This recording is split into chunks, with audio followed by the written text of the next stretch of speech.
সংস্কারের জন্য বাংলাদেশকে $3.5 বিলিয়ন দেওয়ার কথা জানিয়েছে বিশ্বব্যাংক। বিশ্বব্যাংকের প্রেসিডেন্ট অজয় বঙ্গ বুধবার নিউ ইয়র্কের স্থানীয় সময় দুপুরে ডক্টর ইউনূসের সঙ্গে সাক্ষাৎ করে বাংলাদেশকে এই অর্থ সহায়তা দেওয়ার কথা জানান।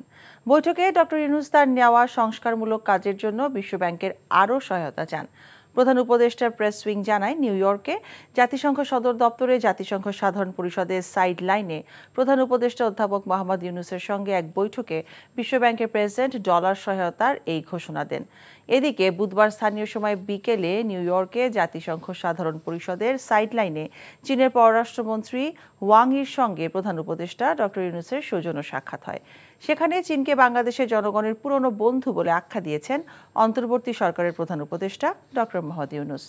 চীনের সঙ্গে ঘনিষ্ঠ সম্পর্ক এবং দুই দেশের মধ্যে সম্পর্কের একটি নতুন অধ্যায় খোলার আশা প্রকাশ করেন তিনি।